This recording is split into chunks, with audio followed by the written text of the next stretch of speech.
Senate will come to order. The chaplain, Dr. Black, will open the Senate with prayer.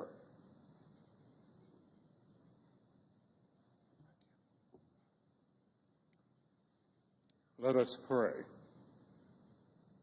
God of all life, we seek you in a world filled with challenges. Today, prepare the members of this body for the rigors of solving life's riddles. Give them the wisdom to seek common opportunities to accomplish your will in our nation and world. Teach them to spend and be spent for the good of others. Lord,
The hearing will come to order.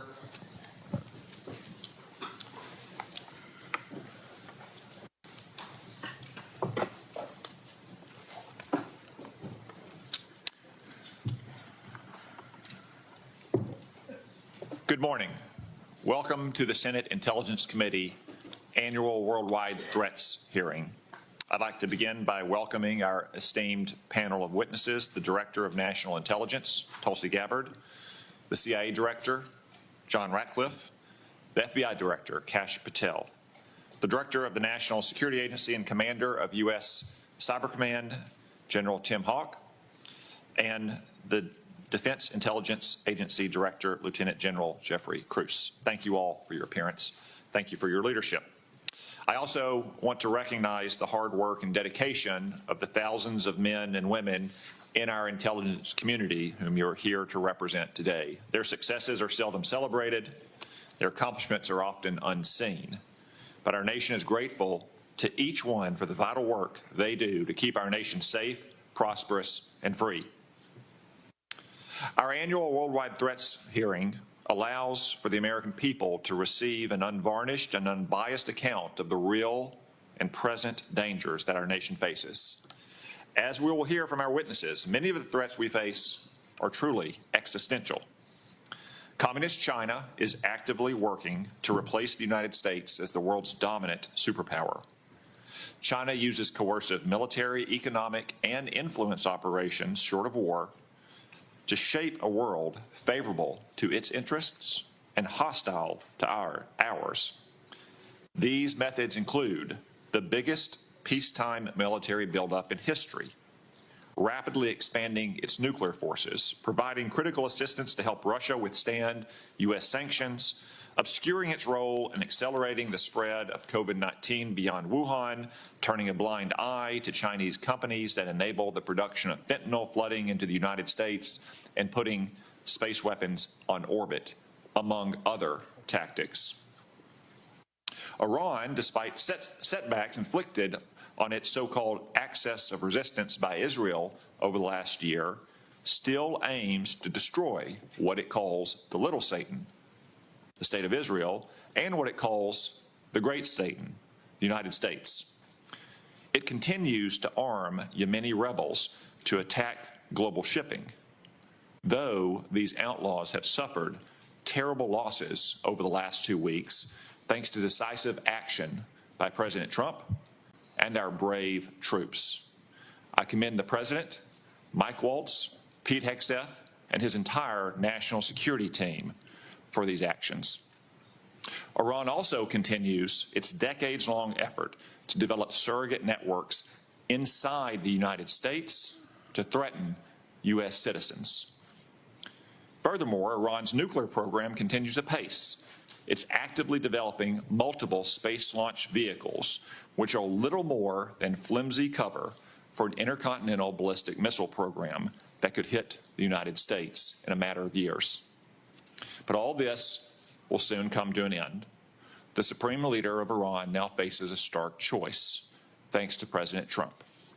The supreme leader can fully dismantle his nuclear program, or he can have it dismantled for him.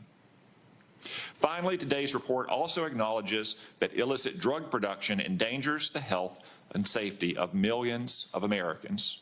For the first time, the annual threat assessment lists foreign illicit drug actors as the very first threat to our country.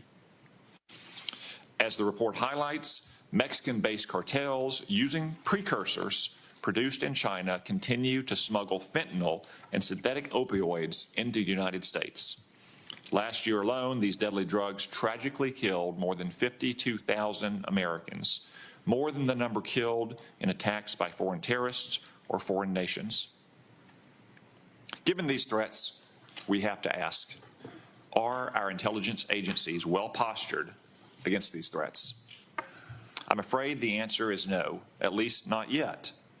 As the world became more dangerous in recent years, our intelligence agencies got more politicized, more bureaucratic, and more focused on promulgating opinions rather than gathering facts. As a result of these misplaced priorities, we've been caught off guard and left in the dark too often. I know that all of you agree that the core mission of the intelligence community is to steal our adversaries' secrets and convey them to policymakers to protect the United States. At the same time, it's not the role of intelligence agencies to make policy, to justify presidential action, or to operate like other federal agencies. After years of drift, the intelligence community must recommit to its core mission of collecting clandestine intelligence from adversaries whose main objective is to destroy our nation and our way of life. The reason is not that our intelligence community lacks dedicated patriots who show up to work every day to protect the American people. On the contrary, it has an abundance of them. The reasons are a misuse of resources, bureaucratic bloat, a default to play it safe, and a past administration that prioritized social engineering over espionage. Coupled with recent failures, the finding in today's Worldwide Threat Report should be a wake-up call to all of us to get our house in order. The status quo is proving inadequate to provide the President and Congress with the intelligence needed to protect the American people. As more storms gather, America's intelligence capabilities require urgent reform and revitalization. As the chairman of this committee, I look forward to working with each of you to strengthen America's intelligence edge and refocus our intelligence community on its core mission, stealing secrets. The American people deserve nothing less. We've assembled an impressive team to get this done, and I look forward to hearing your comments. Now I recognize the Vice Chairman for opening remarks. Well, thank you, Mr. Chairman, and good morning, everybody. I want to thank all the witnesses for being here. I got to say, I've been on the committee now for 14 years, and this year's assessment is clearly one of the most complicated and challenging in my tenure on the committee. And I want to get into that in a moment, but I want to first of all address the recent story that has broken in the news. Yesterday, we stunningly learned that senior members of this administration, and according to reports, two of our witnesses here today were members of a group chat that discussed highly sensitive and likely classified information that supposedly even included weapons packages, targets, and timing, and included the name of an active CIA agent. Putting aside for a moment that classified information should never be discussed over an unclassified system, it's also just mind-boggling to me that all these senior folks were on this line and nobody bothered to even check Security Hygiene 101. Who are all the names? Who are they? Well, it apparently included a journalist. And no matter how much the Secretary of Defense or others want to disparage him, this journalist had at least the ethics to not report, I think, everything he heard. Question I raise is like, everybody on this committee gets briefed on security protocols. We're told you don't make calls outside of SCIFs of this kind of classified nature. We don't know, and I'm going to ask, obviously. Director Gabbard is the executive in charge of all, keeping our secrets safe. Were these government devices?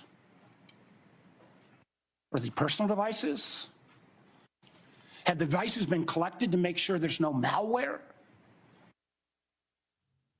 There's plenty of declassified information that shows that our adversaries, China and Russia, are trying to break in to encrypted systems like Signal. I can just say this: if this was the case of a military officer or an intelligence officer and they had this kind of behavior, they would be fired. I think this is one more example of the kind of sloppy, careless, incompetent behavior, particularly towards classified information, that this is not a one-off or a first-time error. Let me take a couple minutes and review some of the other reckless choices that this administration has made regarding our national security. We all recall, it seems like it wasn't that long ago, but less than 2 months ago, In the first 2 weeks, the administration canceled all U.S. foreign assistance. Now, some may say, how bad can that be? It's foreign assistance. Well, U.S. foreign assistance paid for the units in Ukraine that provide air defense to civilian cities being attacked by Russia. Foreign assistance paid for guarding camps in Syria where ISIS fighters are detained. Foreign assistance paid for programs abroad that ensure that diseases like Ebola don't come home.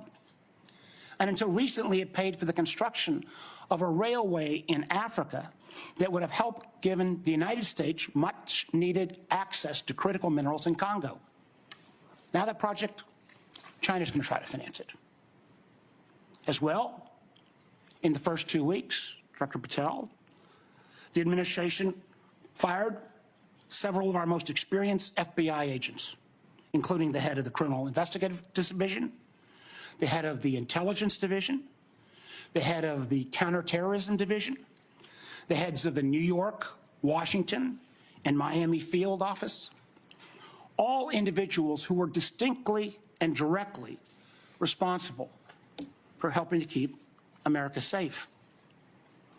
The irony in a little bit was the recently dismissed head of the Counterterrorism Division was involved in disrupting the ISIS attacks planned for Oklahoma City and Philadelphia, and helped lead the effort to bring to justice the key planner of the Abbey Gate bombing in Afghanistan that killed 13 U.S. servicemen and 150 civilians.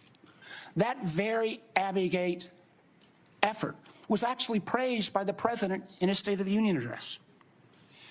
Yet the administration's response to these agents, I believe, good works and years of service, was to force these folks out.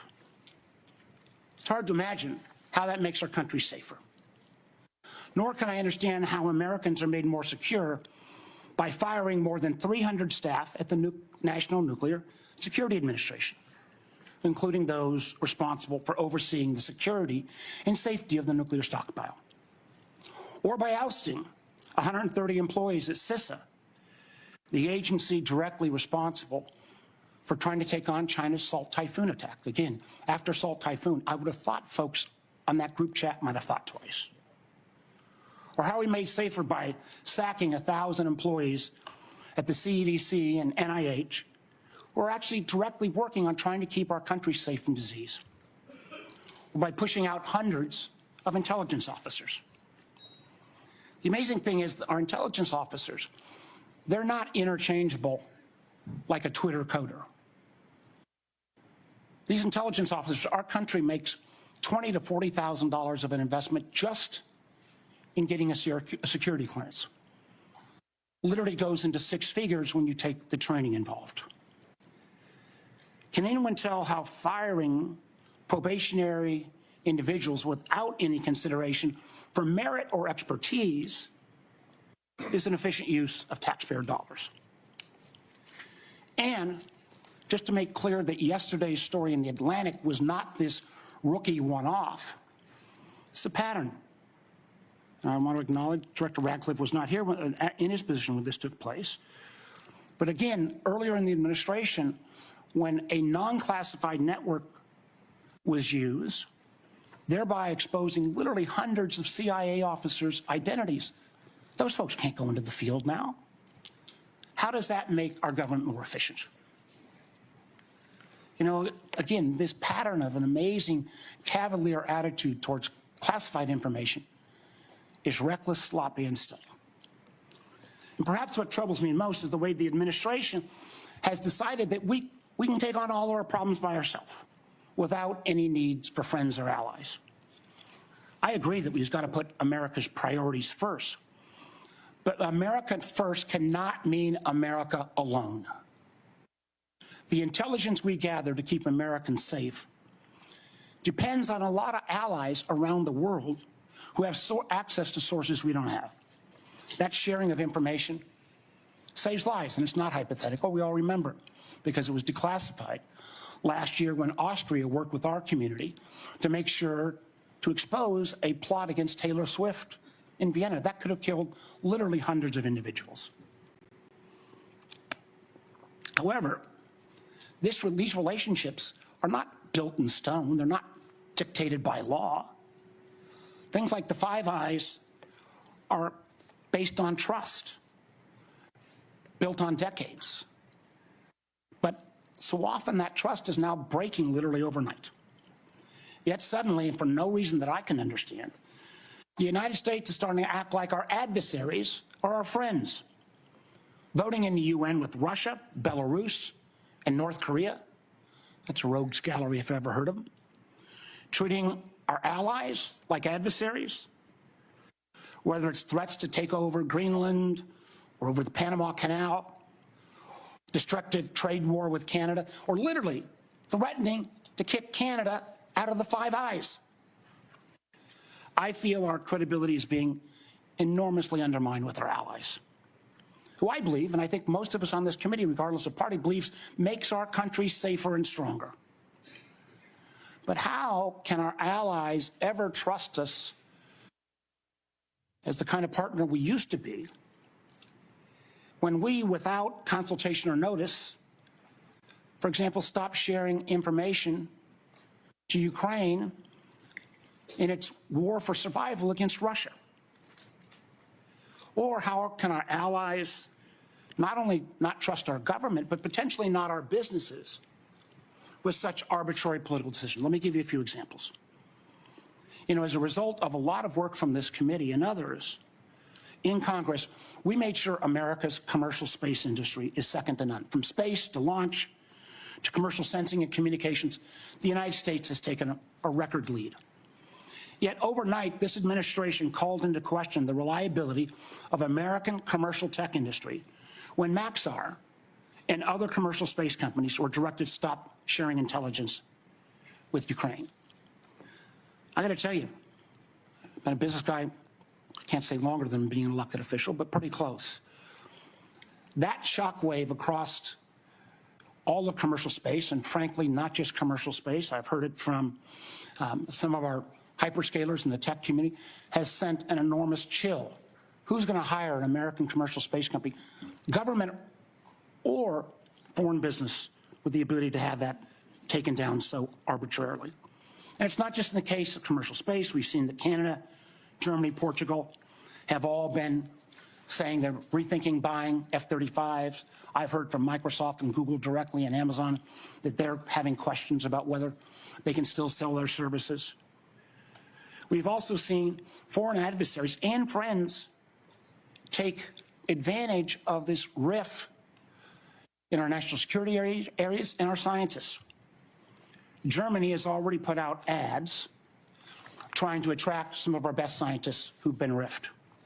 And the Chinese intelligence agencies are posting on social media sites in the hopes of luring individuals with that national security clearance who've been pushed out, perhaps arbitrarily, to come into their service. So no, the signal fiasco is not a one-off. It is unfortunately a pattern we're seeing too often repeated. I fear that we feel the erosion of trust from our workplace, from our companies, and from our allies and partners can't be put back in the bottle overnight. Make no mistake, these actions make America less safe. Thank you, Mr. Chairman. Before I turn to the witnesses' hearing, I want to welcome everyone in our large audience today. I also want to note that we will not tolerate any disruptions of the witnesses' testimony or senators' questions and the witnesses' answers. You'll note that we have a contingent of police in the room. Any disruptions, either opposed or in favor to the witnesses, will result in prompt removal from the hearing room, and my encouragement to the U.S. Attorney to throw the book at the person disrupting the hearing. No offense, but we all came to hear the witnesses, no one else in the room. Director Gabbard, you'll make a statement for the panel of witnesses. Thank you, Mr. Chairman, Vice Chair, members of the committee. Thanks for the opportunity to be here to present you the intelligence community's 2025 annual threat assessment. I'm joined here this morning by my colleagues from the CIA, DEA, FBI, and NSA. Our testimony offers the collective assessment of the 18 U.S. intelligence elements making up the U.S. Intel community and draws on intelligence collection and information available to the IC from open source and private sector and the expertise of our analysts. This report evaluates what the IC assesses most threatens our people and our nation's ability to live in a peaceful, free, secure, and prosperous society. As you know, we face an increasingly complex threat environment that is threatening us here at home and our interests abroad. I'll begin by focusing on what most immediately and directly threatens the United States and the well-being of the American people. Non-state criminal groups and terrorists putting American lives and livelihood at risk. Then I'll focus on the key nation states who have the capability to threaten the interests of the United States. In this complex environment, non-state and state actors are able to exploit or take advantage of the effects of each other's activities. Conventional and asymmetrical capabilities, even the traditionally weakest of actors are able to acquire from available advanced technologies, creates an even more complex and serious threat landscape. First, I'll highlight the threats presented by several non-state actors. Cartels, gangs, and other transnational criminal organizations in our part of the world are engaging in a wide array of illicit activity, from narcotics trafficking to money laundering to smuggling of illegal immigrants and human trafficking, which endanger the health, welfare, and safety of everyday Americans. Based on the latest reporting available for a year-long period ending October 2024, cartels were largely responsible for the deaths of more than 54,000 U.S. citizens from synthetic opioids. Mexico-based transnational criminal organizations, or TCOs, are the main suppliers of illicit fentanyl to the U.S. market and are adapting to enforcement and regulatory pressures by using multiple sources and methods to procure precursor chemicals and equipment primarily from China and India, many of which are dual-use chemicals used in legitimate industries. Independent fentanyl producers are also increasingly fragmenting the drug trade in Mexico. The availability of precursor chemicals and ease of making illicit fentanyl have enabled independent actors to increase illicit fentanyl production and smuggling operations in Mexico. Cartels are profiting from human trafficking and have likely facilitated more than 2 million illegal immigrants encountered by law enforcement at the U.S. southwest border in 2024 alone, straining our vital resources and putting the American people at risk. Criminal groups drive much of the unrest and lawlessness in the Western Hemisphere. They also engage in extortion, weapons and human smuggling, and other illicit and dangerous revenue-seeking operations, including kidnappings for ransom, forced labor, and sex trafficking. These and other human traffickers exploit vulnerable individuals and groups by promising well-paying jobs while confiscating their identification documents. They operate in the shadows, exploiting lawlessness in various areas and using coercion and intimidation to control their victims.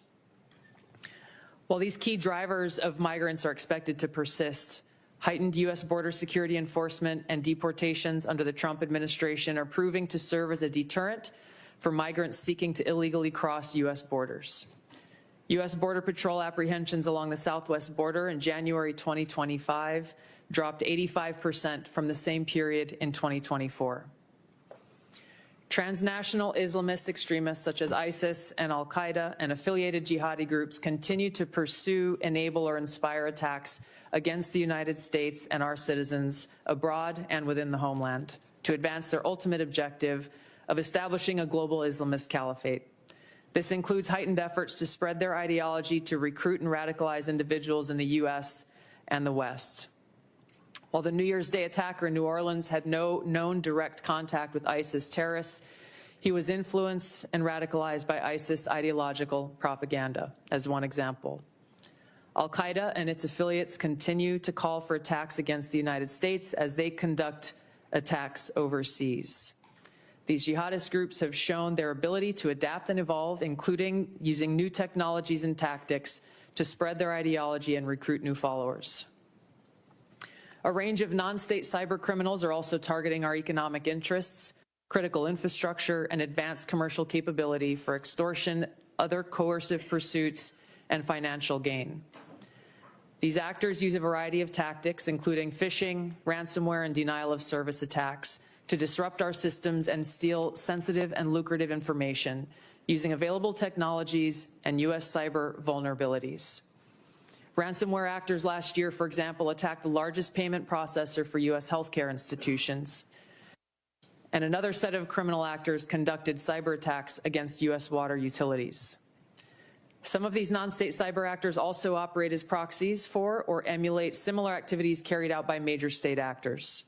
While these non-state cyber actors often seek financial and intellectual property gains, they also carry out cyber operations for espionage purposes, targeting our critical infrastructure. Turning to key state actors, the IC sees China, Russia, Iran, and North Korea engaging in activities that could challenge U.S. capabilities and interests, especially related to our security and economy. These actors are in some cases working together in different areas to target U.S. interests and to protect themselves from U.S. sanctions.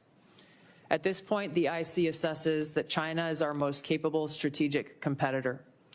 Under the leadership of President Xi Jinping, the People's Republic of China seeks to position itself as a leading power on the world stage, economically, technologically, and militarily. Beijing is driven in part by a belief that Washington is pursuing a broad effort to contain China's rise and undermine CCP rule. China's most serious domestic challenge is probably China's slowing economy and potential instability if socioeconomic grievances lead to large-scale unrest. Growing economic tensions with the United States and other countries could also weigh on China's plans for economic growth and domestic job creation. China's military is fielding advanced capabilities, including hypersonic weapons, stealth aircraft, advanced submarines, stronger space and cyber warfare assets, and a larger arsenal of nuclear weapons. While it would like to develop and maintain positive ties with the United States and the Trump administration to advance its interests and avoid conflict, China is building its military capability in part to gain advantage in the event of a military conflict with the United States around the issue of China's efforts toward unification with the Republic of China, or Taiwan.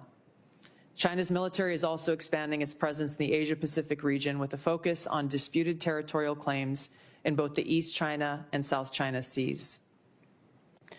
Beijing is advancing its cyber capabilities for sophisticated operations aimed at stealing sensitive U.S. government and private sector information and pre-positioning additional asymmetric attack options that may be deployed in a conflict. China's cyber activities have been linked to multiple high-profile breaches, including last year's massive compromise of U.S. telecom infrastructure, commonly referred to as Salt Typhoon. Beijing currently dominates global markets and strategically important supply chains, for example, with the mining and processing of several critical minerals. In December, China imposed an export ban to the United States on gallium, germanium, and antimony, all of which are important to the production of semiconductors and our defense technologies. This was in direct response to U.S. export controls on chips designed to broadly limit PRC access to advanced chips and chip-making equipment. China also aims to compete in other critical global industries, including AI, legacy semiconductor chip production, biomanufacturing and genetic sequencing, and medical and pharmaceutical supply production. Leveraging often heavily state-subsidized production at greater scale, lower costs, and weaker regulatory standards than required in the West, Beijing's strategy has given it a leading position in many parts of these sectors and supply chains that support them.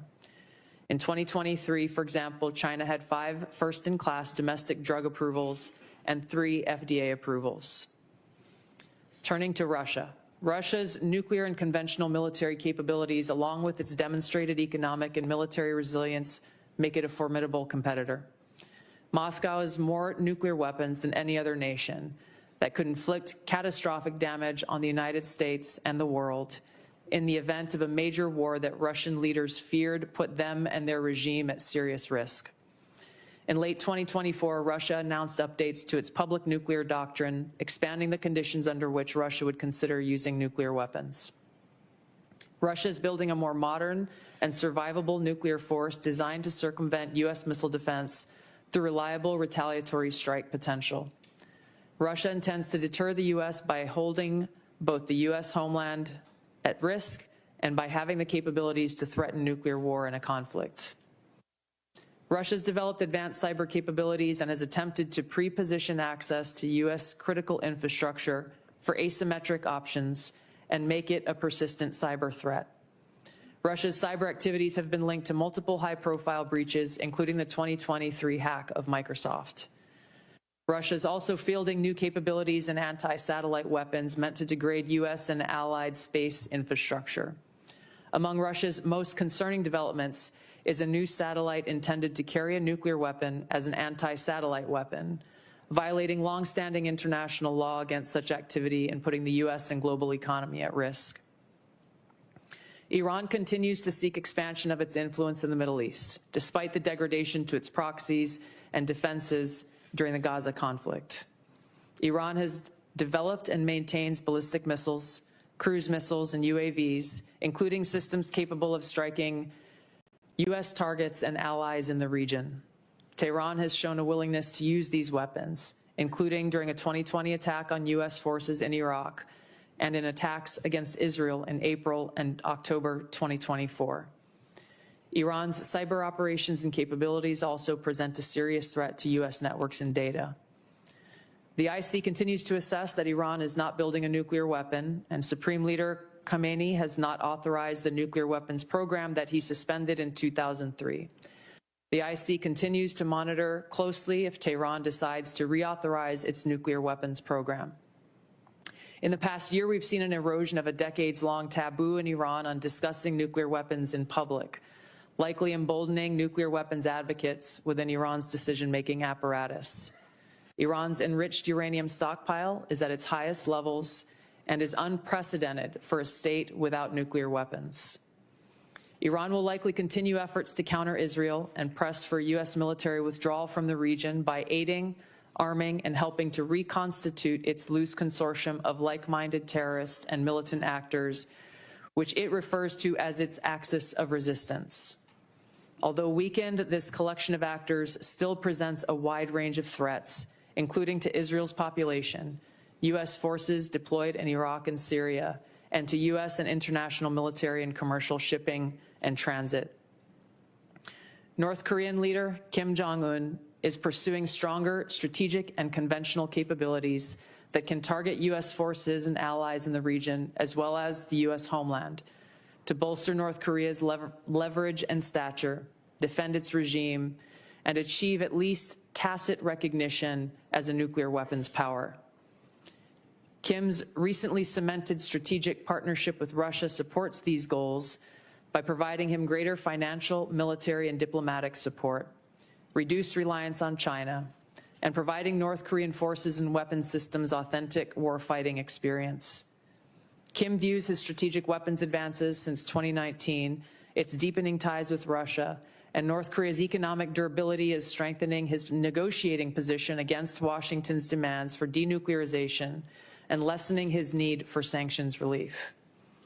North Korea is probably prepared to conduct another nuclear test on short notice and continues to flight test its ICBMs to demonstrate their increasing capabilities as leverage in future negotiations. Since 2022, China, Russia, Iran, and North Korea have grown closer.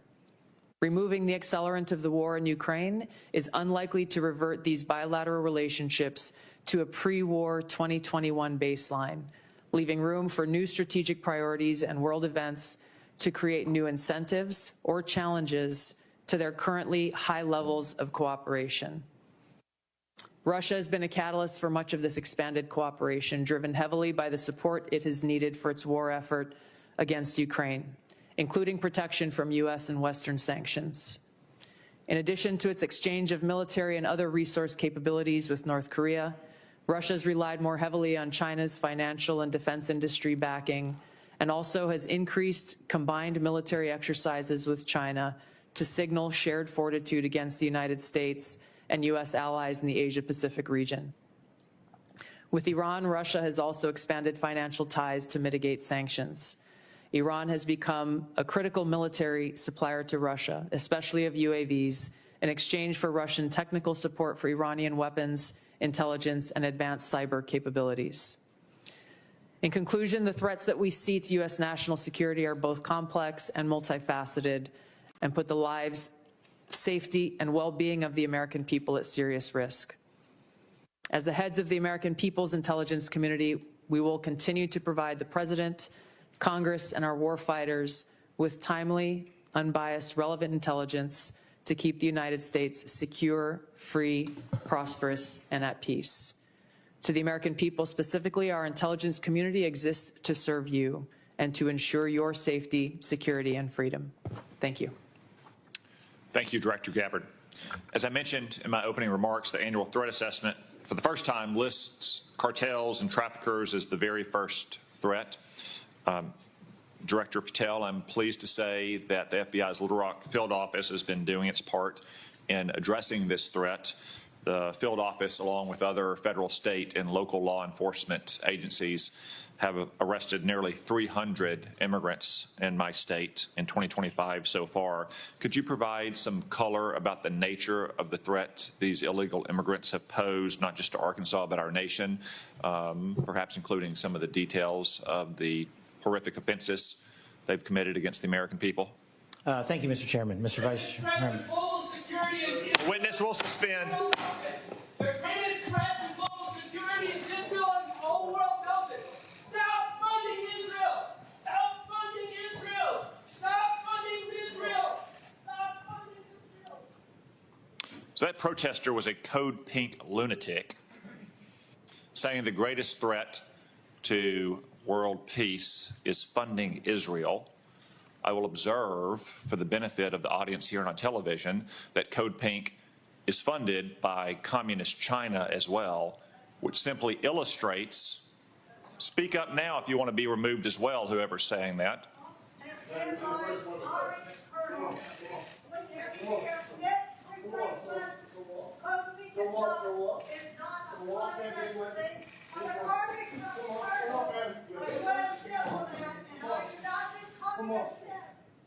If anyone else would like to join them, speak now, please, so we don't have any more disruptions. As I was saying, the fact that Communist China funds Code Pink, which interrupts a hearing like this about Israel, simply illustrate Director Gabbard's point that China, Russia, Iran, North Korea, and other American adversaries are working in concert to a greater degree than they ever have before. Director Patel, back to my question, could you give us some color about the threat that illegal migrants have posed, not only to my state, which has resulted in nearly 300 arrests in 2025, but also to the nation at large? Thank you, Mr. Chairman, Mr. Vice Chairman, and members of the committee.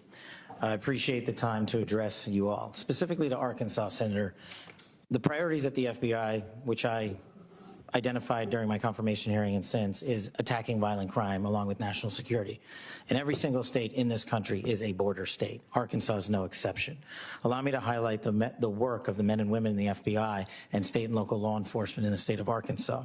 Since February 5th alone, we've had 220 illegal immigrants arrested on charges varying from violent offenses, weapons offenses, narcotics offenses, and serious violent felonies. 253 separate individuals have been charged related to those offenses. And here's something I want the American people to hear about narcotics and countering narcotics. Thousands of pounds of narcotics were seized in these 3 weeks in the state of Arkansas. Thousands, worth tens of millions of dollars. Everything from fentanyl to meth to cocaine to heroin to marijuana and more. And also including manufactured drugs.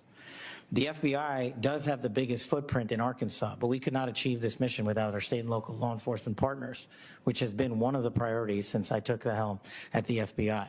They provide the greatest ground level intelligence to conduct these operations in Arkansas and in every single state across the union. Since February 5th, we've assisted with the arrest of hundreds of criminals and illegals throughout your state, and that was just a 3-week operation. Prior to that, Senator, there was a bust of 17 federal indictments relating to a meth lab in the state of Arkansas in the southwest corner of your state. All of those individuals are now facing prosecution for hundreds of pounds of illegal opioids, guns, and other illicit material.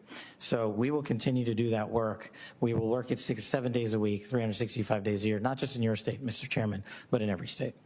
Thank you, Director Patel. As Director Gabbard highlighted from the annual threat report, Director Ratcliffe, many, if not most, of the chemical precursors for deadly fentanyl produced by Mexican drug cartels originates in China. China, of course, is a techno-totalitarian police state. They have technology to monitor their own people that Soviet Russia could have only imagined. Is there any reason, Director Ratcliffe, to believe that China could not monitor and crack down on this flow of chemical precursors to Mexico if it chose to do so? Thank you, Senator, for the question. No, there's nothing that prevent China, the People's Republic of China, from cracking down on fentanyl precursors.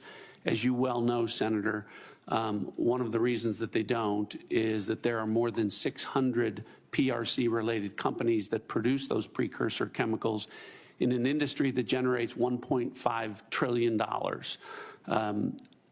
That is one of the reasons that we see the Chinese efforts to affect the fentanyl precursors are really limited in nature and intermittent in nature, and not a dedicated effort to enforce their own laws and regulations to crack down on this. Thank you, Director Ratcliffe. I have many more questions I could ask, but I'm going to try to lead by example and stay within the 5-minute limit for the benefit of senators. I remind everyone there is a vote scheduled at noon. I hope to finish the open portion of this hearing before that vote closes, after which time we'll move to the closed portion. The Vice Chairman. Thank you, Mr. Chairman. I'll be happy to take your extra 13 seconds, but I want to go back to what I addressed at the outset. I mean, this was not only sloppy, it not only violated all procedures, but if this information had gotten out, American lives could have been lost. The Houthis had this information, could reposition their defensive systems. So I want to get a little more information about this. Director Gabbard, did you participate in the group chat with Secretary of Defense and other Trump senior officials discussing the Yemen war plans? Senator, I don't want to get into the specifics. Ma'am, were you on? You're not going to be willing to address. So you're not, are you denying, Matt, will you answer my question, ma'am? You were not TG on this group chat? I'm not going to get into the specifics. So you refuse to acknowledge whether you were on this group chat? Senator, I'm not going to get into the specifics. Why are you going to get into the specifics? Is it because it's all classified? Because this is currently under review by the National Security Because Council. it's all classified? If it's not classified, share the text now. As the White House previously Is it classified or not? Dr. Radcliffe, were you on the group chat? Senator, I was on a signal messaging group. So you were the John Ratcliffe on that chat? I was. Thank you. Thank you. Can I provide some context, Senator, to that? Yes, but I've got a series of questions. Well, but I think it's important because at the outset you made a couple of comments about signal messaging using encrypted apps. So that we're clear, one of the first things that happened when I was confirmed as CIA director was signal was loaded onto my computer at the CIA, as it is for most CIA officers. One of the things that I was briefed on very early, Senator, was by the CIA records management folks about the use of signal as a permissible work use. It is. That is a practice that preceded the current administration to the Biden administration. Director Ratcliffe, I've got a series of questions. If you're making the statement, making the statement, the signal is a secure channel. No, can I answer that? It is. I've got a series of decryption. So to finish, I understand encryption. It is permissible to use to communicate and coordinate for work purposes, provided, Senator, that any decisions that are made are also recorded through formal channels. Right. So those were procedures that were implemented. My staff implemented those processes, followed those processes, complied with those processes, and finally, just please, so my communications, to be clear, in a signal message group were entirely permissible and lawful and did not include classified information. Well, we will make that determination, because if it's not classified, share the text with the committee. You know, let me go on. Director Gabbard, you are the security executive and set access guidelines for classified information. Did you contact the defense secretary or others after this specific military planning was put out and say, hey, we should be doing this in a SCIF? There was no classified material that was shared in that So then if there was no classified material, share it with the committee. You can't have it both ways. These are important jobs. This is our national security. Bobbing and weaving and trying to, you know, filibuster your answer. So please answer the question. If this was Director Gabbard, if this was a rank and file intelligence officer who did this kind of careless behavior, what would you do with them? Senator, I'll reiterate that there was no classified material that was shared in that. And if there's no classified materials, share. And then if there's no classified materials, then you can't even answer the question whether you're on the chat. This is strangely familiar, and I think my colleagues will remember, when you couldn't answer the question, is Edward Snowden a traitor? Man, I have serious doubts about your, anyway.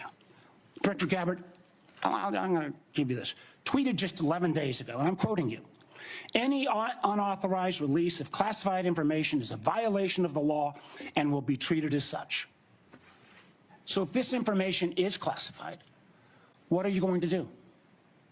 Senator, 2 points here. First of all, there's a difference between inadvertent release versus careless and sloppy, malicious leaks of classified information. The second point is there was no classified information that was on the information. This committee should get that information. Director and the Patel, National Security Director Council Patel, my time's about out, and I'm going to use my 12 seconds that the chairman gave me. Director Patel, has the FBI launched any investigation of this?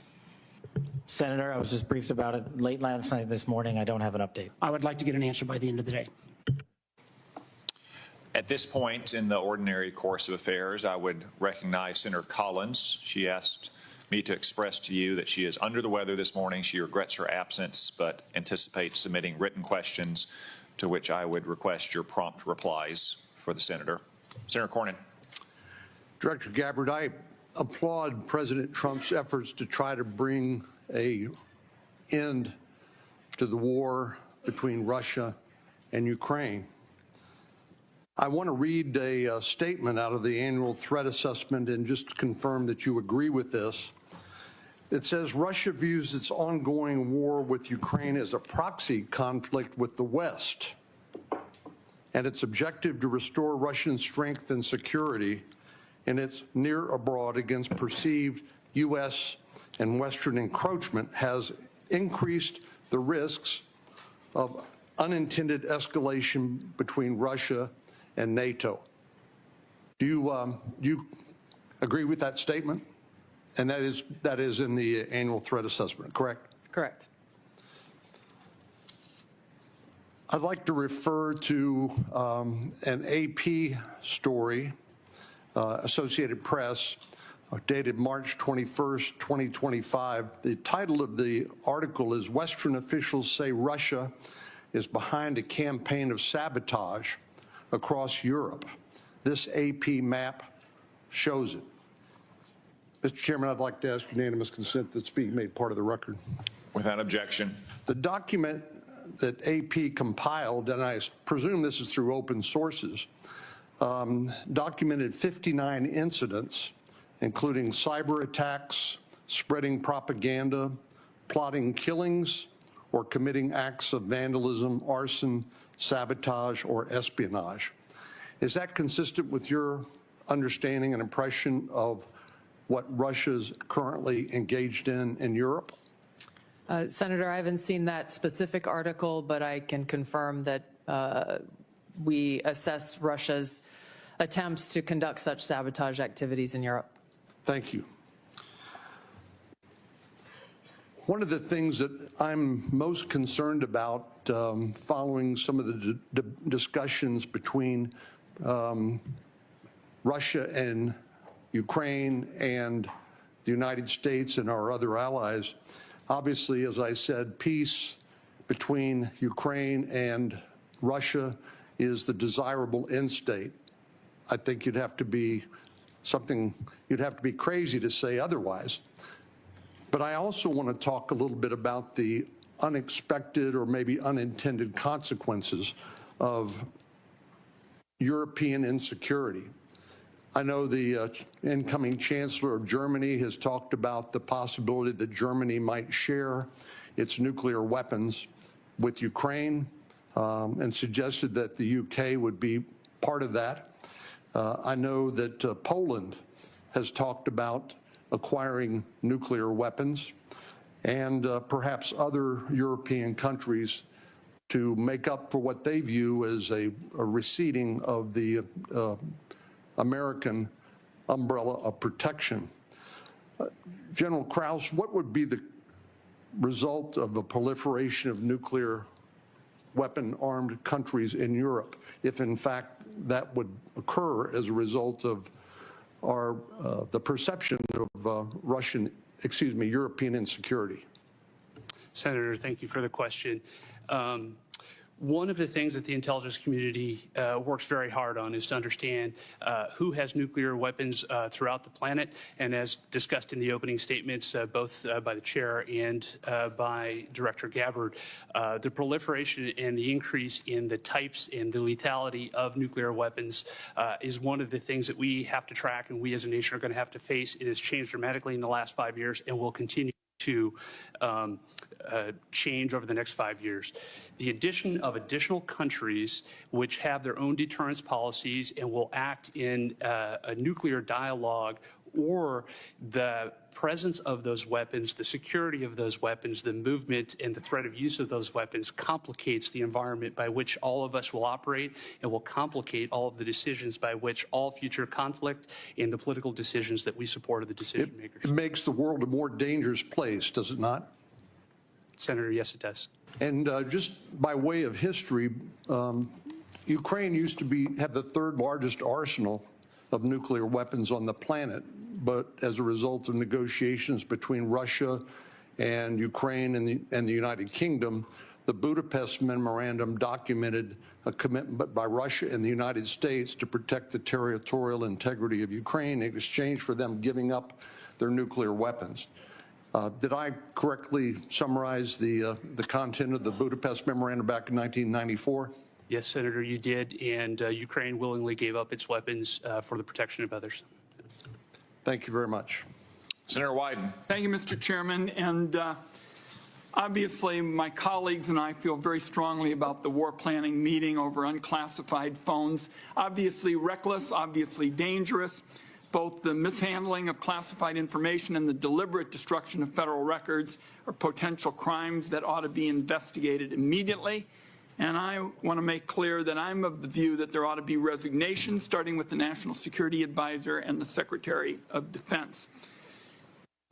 Director Ratcliffe and Director Gabbard, have you participated in any other group chats with senior Trump administration officials in which classified information was shared using phones that weren't cleared for such information? Question for the two of you. Senator, thank you for the question. I haven't, your question was, have I participated in any other group chats sharing classified information? To be clear, I haven't participated in any signal group messaging that relates to any classified information at all. Okay. Director Gabbard? Senator, I have the same answer. I have not participated in any signal group chat or any other chat on another app that contained any classified information. Yeah, and I just think it's important to follow through here. Would the two of you cooperate with an audit to confirm that that is that is the case? I have no objection. Senator, I'll certainly comply with any follow-up that the National Security Council would deem appropriate. But again, to be clear, the use of signal message end-to-end encryption applications is permissible and was, in this case, used permissibly, at least to my understanding, and in a lawful manner. The seriousness of this is so clear. That's why I want to have an audit, and both of you gave me an answer indicating that you would be open to that, and I appreciate it. Director Patel, you weren't in this particular group chat, but have you participated in any chats on unclassified phones with other administration officials relating to national security, and if so, on what other topics? Thank you for your question, Senator, and not that I can recall. Okay. Question I have for you, Director Gabbard, involves this question of Elon Musk wasn't going to see the military's China war plans because he said he, quote, has business in China and he would be susceptible perhaps to that. That was his comment. So as DNI, you're responsible for security clearance policies across the government. Under your watch, how are you going to go about carrying out this obligation? Because I think it obviously is a very significant one in terms of American national security. Thank you, Senator. As you know, the Office of the Director of National Intelligence provides oversight over these different 18 intelligence elements. Leaders within those elements are empowered with that responsibility to uphold the trust that the American people have placed in them. In this example that you cited, both Secretary Hegseth as well as President Trump completely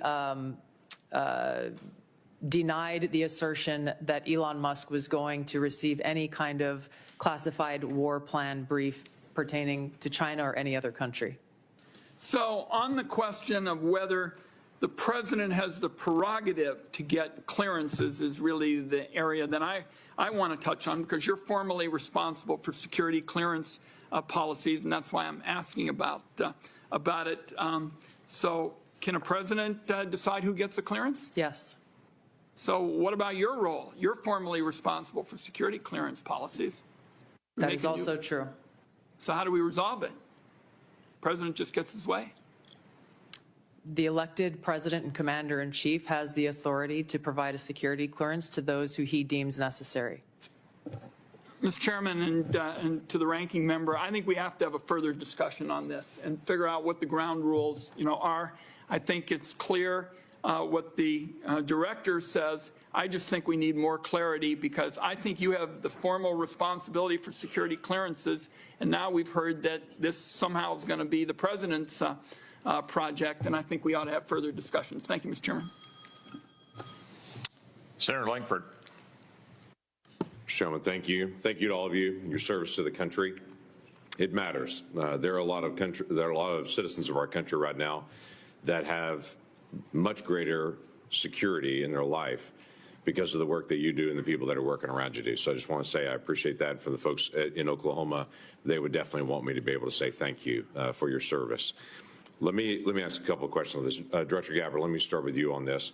Iran has been listed as one of the top sponsors of terrorism for a very long time. They are the primary armors of Hezbollah, of Hamas, of the Houthis. They're arming the Russians to be able to kill Ukrainians. They continue to be able to destabilize the region. And just in the recent days, when many nations in the Gulf region have talked about how to provide greater stability, Iranian leadership stepped out and made very clear statements. They want a one-state solution for Israel, and it's to drive out all Jews. So this continues to be an issue not just for the region, but for Americans in particular. So my question is on this is the sanctions and the effect of sanctions, what we know about the Iranian response. Under the Biden administration, those sanctions will turn down, where, quite frankly, Iran has been able to sell $90 billion in oil on the global market to be able to rearm itself and all the others around the region. Now sanctions are now going back onto Iran again. What do we know about the effect of those sanctions? Thank you, Senator, for the question. These sanctions have just begun to be reinstated, so the full effects have not yet borne fruit. But the message that the president has sent with his maximum pressure campaign is certainly heard. As the chairman mentioned in his opening remarks, President Trump recently sent a letter to the leader of Iran expressing his interest in direct talks in order to try to de-escalate and to prevent war, prevent Iran from gaining a nuclear weapon, but also stated that there would be military consequences if there was no direct negotiations. So President Trump is continuing to carry out his vision and mission of peace through strength, acting in the best interests of the American people. We will see what choices are made from here. Okay, thank you. Director Patel, during the last administration and the very open border policy that they had, we had some years, including 2022 and 2023, where there were 70,000 individuals that were released into the country that were identified as special interest aliens. This is something this committee and the Homeland Security Committee tried over and over again to get details on. The Biden administration was unwilling to be able to share any of the details on the special interest aliens, led to a great amount of frustration. The comment came often back to us is that FBI is going to track all these individuals and to be able to identify them, even though it was 70,000 a year that were coming into the country. You just walked into this position and trying to get your feet on the ground in so many different issues that are outstanding on that. I raised to you the issue of individuals that are currently illegally present in the country going through a process but are listed as special interest aliens. By definition from the administration, those are individuals that we don't know their level of risk, but they're considered a national security risk, but we don't know anything else about them from there. So how are you trying to get on top of the number of people that are criminal aliens in the country, but also these special interest aliens that come from terrorist areas? Thank you, Senator. Appreciate your question. As far as the FBI is concerned, you hit on it. Criminal. So we are focused across our interagency partners at DHS, ICE, CBP, CIS, and elsewhere to identify through our information sharing networks that we have stood up with state and local law enforcement to provide us the details on any criminal evidence relating to any of the individuals you highlighted. And if there's a nexus there, a case will be opened, excuse me, by the line agents who predicated lawful and factual basis to do so. And we will further refer that matter to the Department of Justice for prosecution. We are reviewing all of these cases anew, and we will report back to you, Senator, with some fidelity on the outcome of that process. Okay, thank you. Are you getting good feedback from social media technology companies and cooperation from them on illegal activities that are promoted on their site? All the different sites have rules and standards for what can and can't be done on that. But for instance, in the border areas, many of the sites are allowing child trafficking, or they're allowing basically the hiring of Americans to come be drivers and such, and they know this is being circumvented. Are they working with you on that to be able to take illegal content off their sites? Thank you, Senator. And we have engaged directly at the top levels of all the private sector software communities and social media companies, and they have been very helpful because they have been told that this is a priority for me at the FBI to work with them because they have so much information to share back with us. Now, that's, of course, just on the public systems. We're not talking about the dark net. Thank you. Thank you, Mr. Chairman. Senator Heinrich. Thank you, Chairman. Director Ratcliffe, I want to start with you. Who determined that the content of this discussion on Signal was not classified? Senator, I guess I'm not. Well, for example, I can speak to my personal knowledge. There was no classified agent mentioned as part of this story. Normally, that would be classified information. So I guess what I'm asking is, did you just determine it was not classified, or was there any declassification after the fact? So to be clear, so everyone understands the process, as we talked about, Signal is a permissible use. I understand has been used that. at the CIA, has been approved by the White House for senior officials. And appropriate for many conversations. And recommended by CISA for high-level officials who would be targeted by foreign adversaries to use end-to-end encrypted apps whenever possible, like Signal.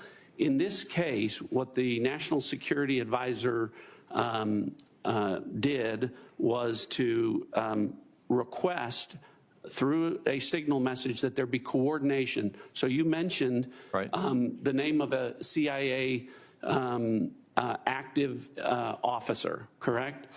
So I didn't mention the name. You didn't mention the name. Existence of that. And in the article, the implication was that somehow that was improper. That was not the case. So a CIA officer was not operating undercover. So the request for coordination was for a staff member to coordinate on the high side. So I communicated the name of a CIA officer not operating undercover, completely appropriate, who does openly and routinely coordinate with the White House as a member of my staff. So the intimation there that there was something inappropriate was clearly incorrect. Did it occur to you that given the sensitive nature of this discussion, that it could just move to the high side? So that was clearly, Senator, I think the intent was that this was initially set up by the National Security Advisor with the instruction that send a point of contact, and then you will be provided with information further on the high side for high side communication. So I think clearly it reflects that the National Security Advisor intended this to be, as it should have been, a mechanism for coordinating between senior level officials, but not a substitute for using high side or classified communications for anything that would be classified. And I think that that is exactly what did happen. So I'm curious, did this conversation at some point include information on weapons packages, targets, or timing? Not that I'm aware of. Director Gabbard, same question. Same answer, and defer to the Department of Defense on that question. Well, those are two different answers, but you're saying that was not part of the conversation. To my knowledge. The precise operational issues were not part of this conversation. Correct. Okay. I want to ask you, Director Gabbard, something on a very different track here, which is I very much agree with the conclusion of the ATA that foreign illicit drug actors are a major threat in the United States, and many of you have spoken to this today. Is the IC wrong in its omission of Canada as a source of illicit fentanyl in the ATA? I was surprised, given some of the rhetoric, that there is no mention of Canada in the ATA. Senator, the focus in my opening and the ATA was really to focus on the most extreme threats in that area. And our assessment is that the most extreme threat related to fentanyl continues to come from and through Mexico. So the president has stated that the fentanyl coming through Canada is massive, and actually said it was an unusual and extraordinary threat. And that was the language that was used to justify putting tariffs on Canada. I'm just trying to reconcile those two issues. Is it an unusual and extraordinary threat, or is it a minor threat that doesn't even merit mention in the annual threat assessment? Senator, I don't have the numbers related to Canada in front of me at this time. I'd like to get back to you on the specifics of that answer. It's less than 1% of the fentanyl that we are able to interdict. But if you have different information, I would very much welcome that. Senator Budd.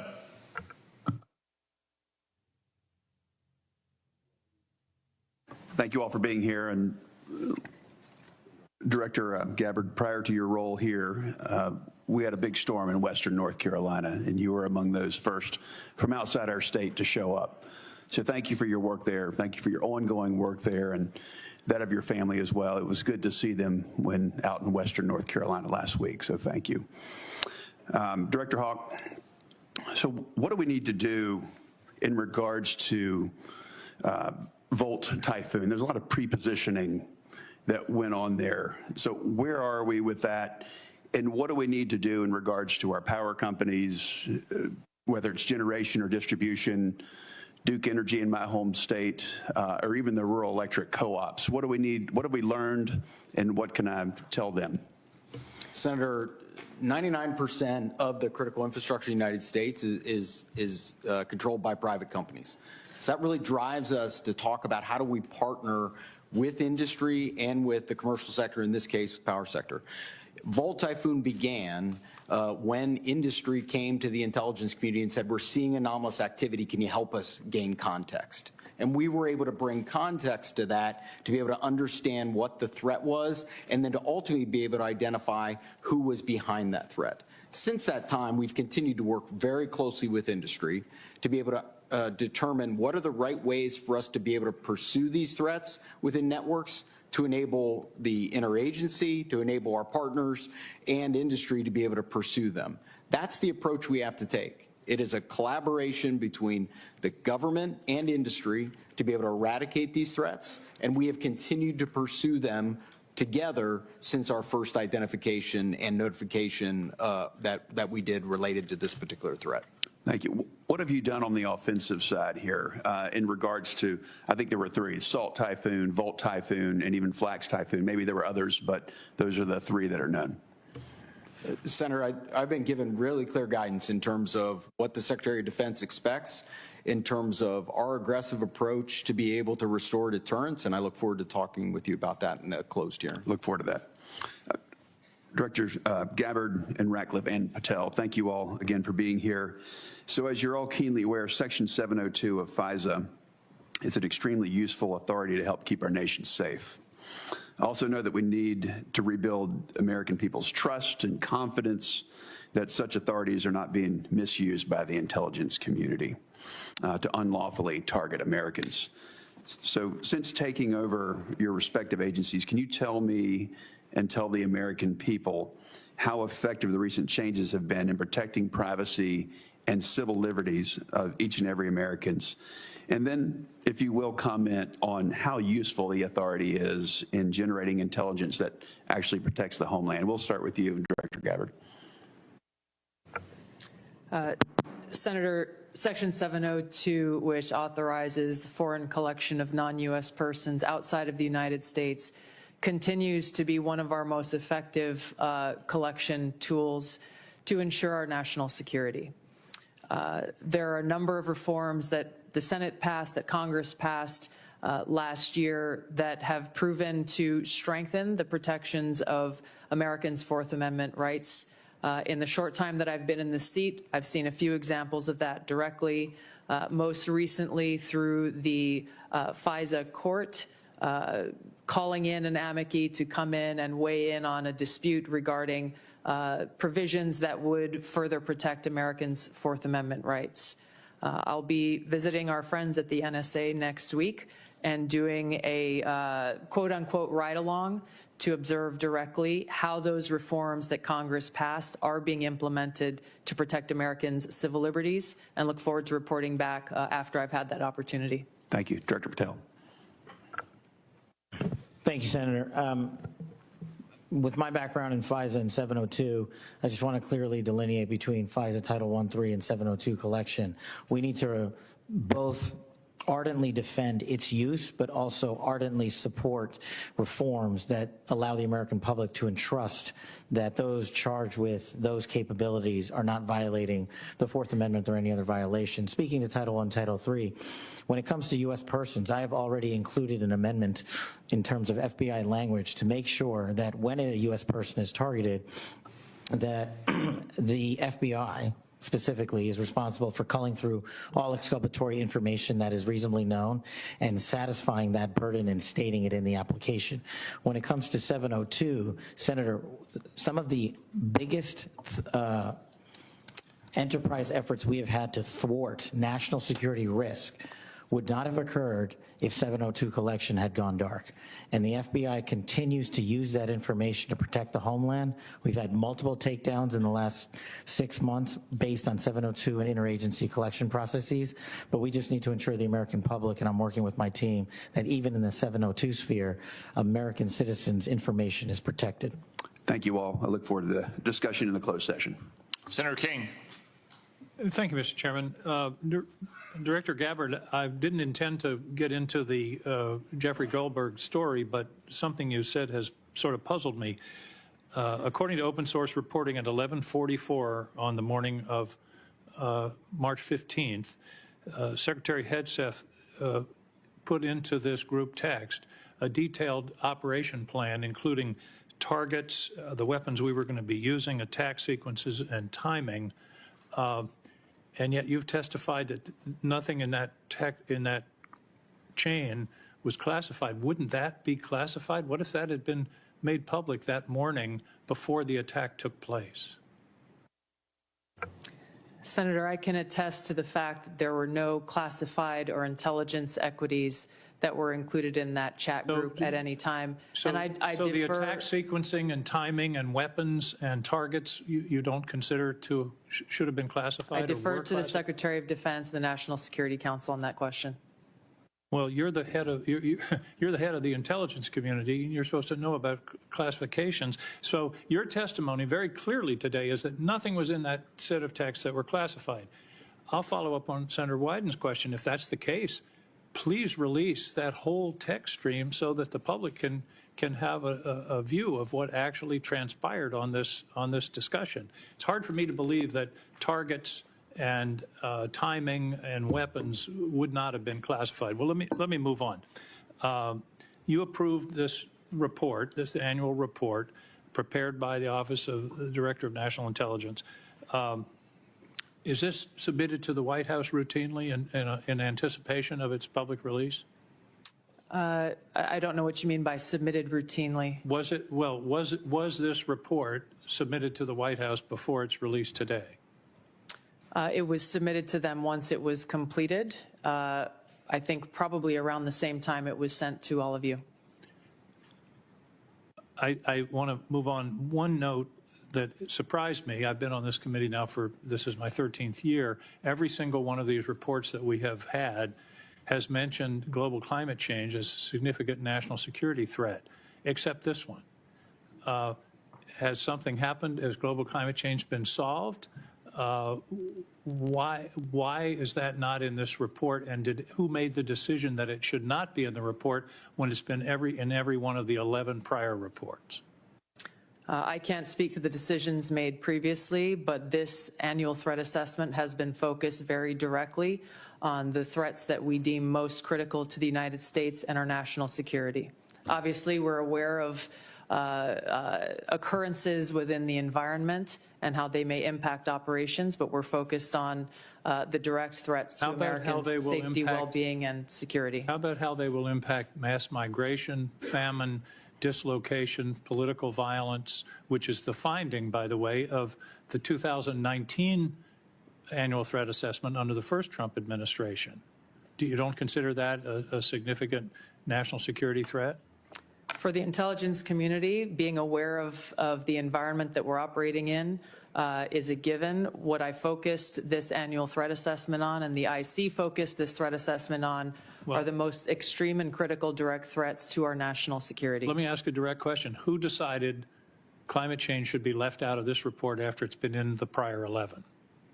Where was that decision I gave direction to our team at ODNI to focus on the most extreme and critical national security threats that we face. Your direction include no comments on climate change? Senator, as I said, I focused on the most extreme and direct national security threats. That's not a response to my question. That we face. Did you instruct that there be no finding in terms of climate change in this report? I don't recall giving that instruction.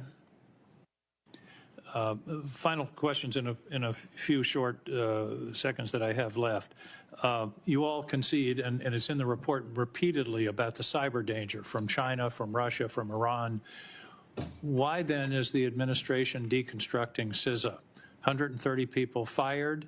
The General Hawk talked about the importance of public-private cooperation. That section of CISA seems to have been disestablished.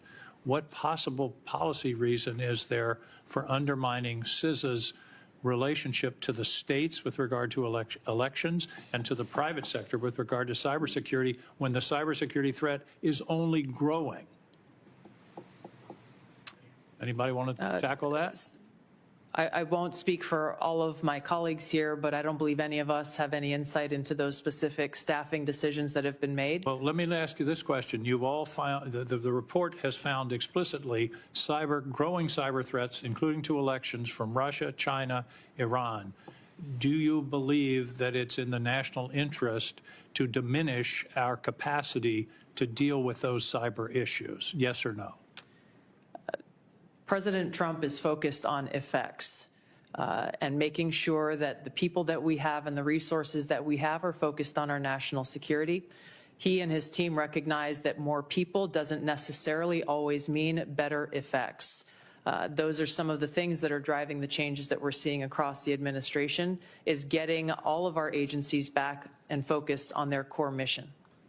General Hawk, do you agree that? Senator King, your time has Time is expired. up. Thank you. Senator Rounds.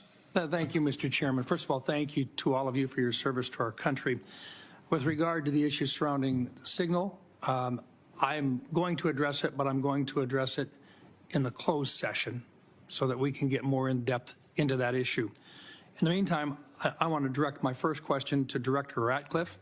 As the debate continues in Washington regarding spectrum, what can you share in this unclassified setting regarding the critical nature of spectrum to national security interests generally? Thanks for the question, Senator. I know this is an issue of great interest to the Senate, and the potential auction of commercial space on spectrum. Those, as you correctly point out, the discussions about spectrum, I will start out by saying there are national security implications from such an auction were to take place to both the DOD and the IC. I think the discussions that we need to have in a classified setting, I can relate to you that the direction from early meetings that we've had is that the discussion about where that might take place would not affect specifically CIA or IC equities, and I hope that's the case and where the discussion goes. But I think we need to be concerned that a public auction at bands at certain levels would have an impact on our ability to deliver an accurate intelligence picture. In other words, there are parts of the spectrum which simply cannot be shared with the commercial. That's correct. All right. Thank you. And we can talk about the specific reasons about why, in a classified setting, that would cause a diminishment of our ability to deliver a good threat picture to the Commander-in-Chief. And in some cases, life or death consequences Absolutely. involved. Thank you. Director Patel, first of all, I just want to thank you for what you are doing, and I know that there's a number of items that in your previous life you did that simply can't be discussed, but nonetheless, we've appreciated what you have done for your country already. Today, I just wanted to talk to you about, we've seen a series of public news reports about ISIS threats within the United States, and there have been several successful interdictions, Oklahoma City, Philadelphia, New York. Although the question remains as to the total number of ISIS operatives who were able to breach porous borders in the months and years before policy changes in this January of 2025, to what extent is the FBI tracking operatives who remain in the United States today, and what is the FBI doing to track them down? Thank you, Senator. I appreciate your question and your comments. So the priorities at the FBI since I took over have been violent crime and national security, and this speaks directly to national security. The direction for the FBI is to track down any individuals with any terrorist ties whatsoever, whether it be ISIS or another foreign terrorist organization, and now to include the new designations of the cartels down south and elsewhere. So the FBI is utilizing our Joint Terrorism Task Force, which are situated in all 55 field offices. But the key to success there is our partnership with state and local law enforcement who have the ground level intelligence on some of these operatives. And as you've highlighted, we've already shut down numerous threats, and we've identified publicly where permissible these threats and individuals and where they're coming from. And I think the FBI is doing a very good job right now in collecting this information through our interagency process, and we will continue to thwart every bad actor affiliated with a terrorist organization or otherwise. Thank you. And Director Hawk, first of all, look, you've talked a little bit already about Salt Typhoon, but what I want to really get into is the things that are moving right now that you haven't had a chance to address, and in particular, Cybercom 2.0 and the need to accelerate that particular plan moving forward. Can you talk just briefly? I've got 40 seconds left. Talk to us a little bit about how critical 2.0 is in terms of countering the cyber activity that's going on through nefarious actors. Senator, what we were asked to do by Congress was to look at what's the force generation model for the Department of Defense to be able to generate cyber forces. Based off of that request, I produced a recommendation for the Secretary that outlined 3 critical things, which is really how we manage the talent, how we develop the talent in the department, and also how we equip that talent underpinned by compute and AI. We've brought that plan initially back to Secretary Hegseth. He told us to go faster. We've delivered him that plan, and now, based off of his guidance, we will now begin to move forward with the rest of the department. Thank you. Thank you, Mr. Chairman. Senator Bennett. Thank you, Mr. Chairman. Thank you very much for holding this hearing, and thank you for being here. Mr. Director Ratcliffe, it sounds to me like your testimony today and the Secretary and the DNI's testimony is that there was nothing wrong at all with the signal thread that you were on, that it didn't include any targeting information or battle sequence. That is your testimony. That's your testimony. And I'm a little staggered that that is your view, Director Ratcliffe. Does the CIA have any rules about handling of classified information? Yes or no? Yes. Thank you, Director Ratcliffe. Do you agree, Secretary of Defense Pete Hegseth said this morning when asked by members of the press what had happened, he said this morning in Hawaii that Atlantic Editor-in-Chief Jeff Goldberg is a, quote, deceitful and highly discredited so-called journalist who's made a profession of providing hoaxes time and time again. Do you share that evaluation, the Secretary of Defense's evaluation of Jeff Goldberg as a journalist? Senator, I didn't see those comments. I don't know Jeff Goldberg. So do you share that view of the Secretary of Defense? Well, I don't have a view on. Okay. Assuming that he has that view, I'm curious about whether you are the CIA director. Okay, this has happened. We know it's happened. Did Jeff Goldberg somehow, did he create a hoax that allowed him to become part of this signal thread? Please answer the question. You don't insult the intelligence of the American people. Did he invite himself to the signal thread? I don't know how he was invited, but clearly he was added. Clearly it was. Finish your sentence, please. Clearly he was added to the signal group. Your question is, you don't know that the president's national security advisor invited him to join the signal thread? Everybody in America knows that. Does the CIA director not know that?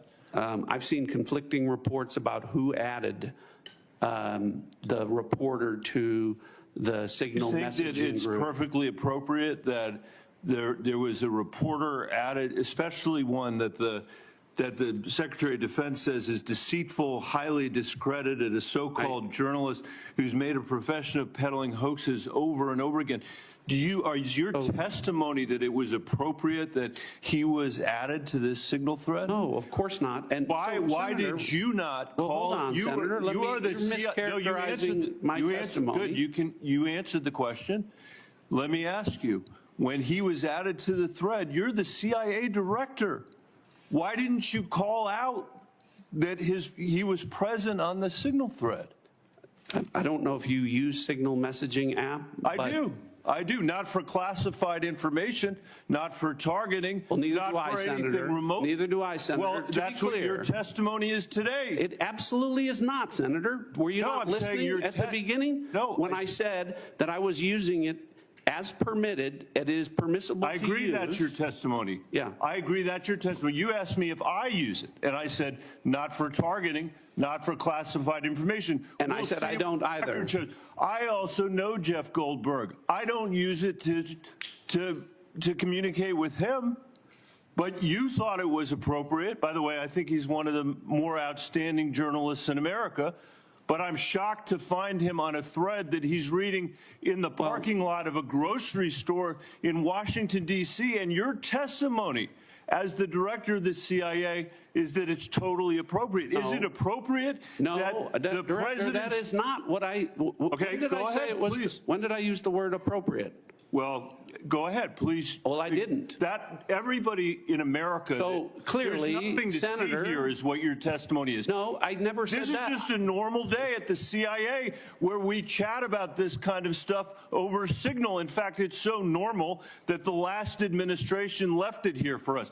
That's your testimony today. That's your testimony. No, that's Senator. not my testimony. That's what you said. I didn't say any of those things that you just related, Senator. I heard you say it. We'll let the American people decide. Let me ask you one final point. Mischaracterized I'm out of time. it. Well, are you going to give me a chance? Is it appropriate? Did you know that the president's Middle East advisor was in Moscow on this thread while you were, as director of the CIA, participating in this thread? Were you aware of that?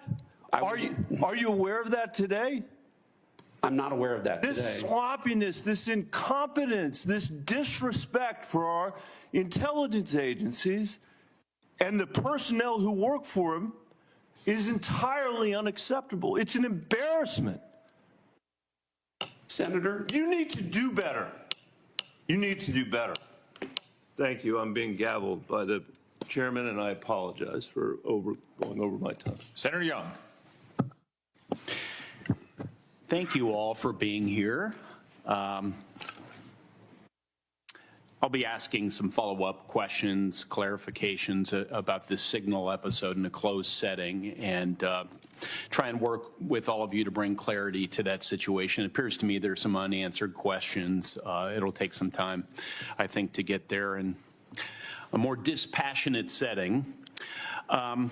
Director Gabbard, I'm going to begin today asking you some questions about emerging technology. This has been a real point of emphasis, I know, of our broader national security community for a period of time.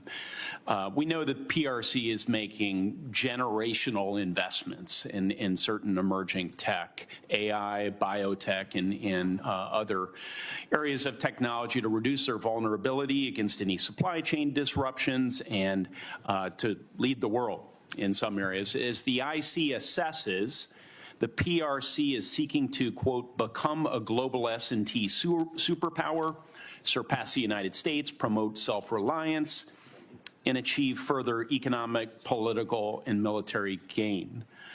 So, Director Gabbard, can you describe the actions China is taking to operationalize that IC assessment in ways that directly target the security and prosperity of everyday Americans? Senator, what we know is that they are trying to use these capabilities as a means to continue to exploit vulnerabilities within our own critical infrastructure and our cyber technology.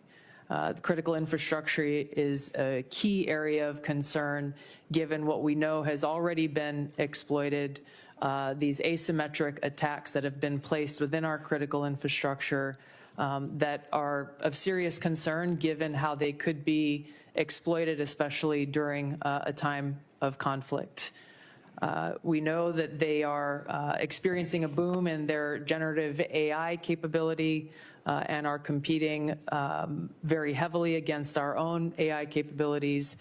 Obviously, AI can and will be used across a multitude of every sector of our society, both here as we are in our own country, and we expect China to be able to continue to do the same there. So two key areas of vulnerability to the United States, conceivably, susceptibility to cyber attacks and China's leveraging of AI towards misinformation, increasingly into the physical realm.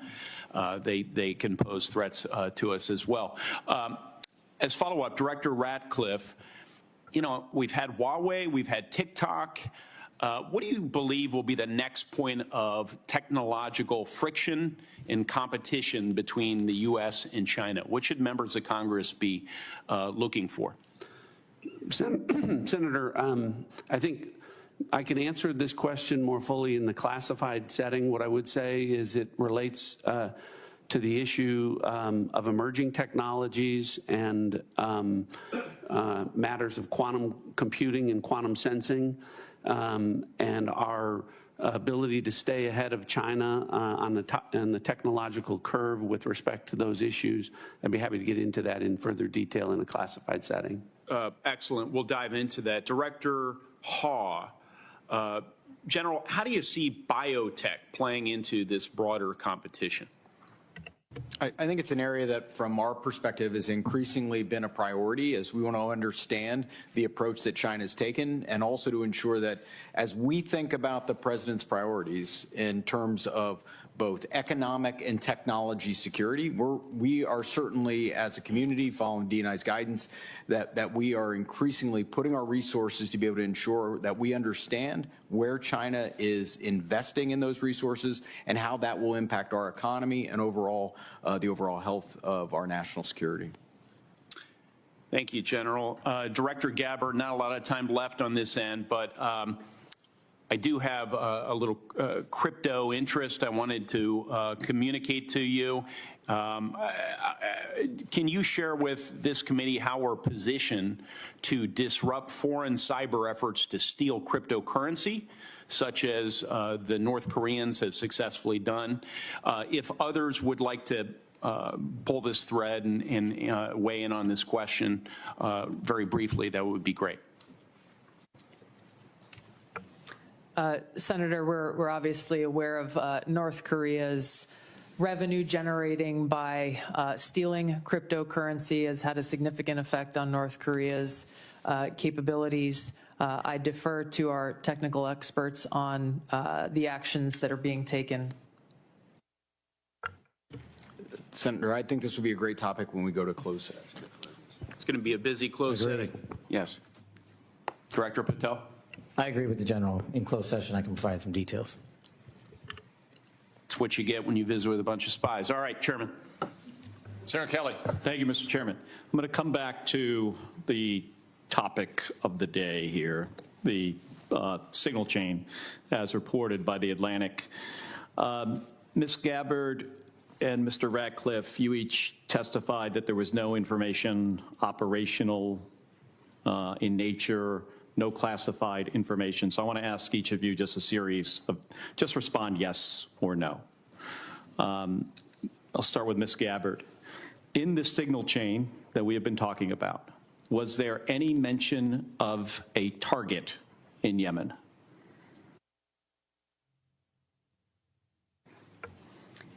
I don't remember mention of specific targets.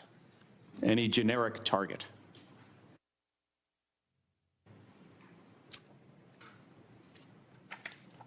I believe there was discussion around targets in general. Mr. Ratcliffe. I think that's consistent with my recollection. Again, I don't have access to that. Was there any mention, Ms. Gabbard, of a weapon or weapons system? I don't recall specific weapons systems being named. I'm not talking about specific, any weapon or weapons system.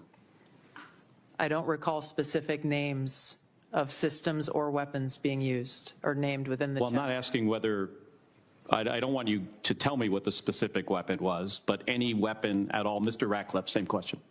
I don't recall. How about anything about timing? Ms. Gabbard. I don't recall specific timing.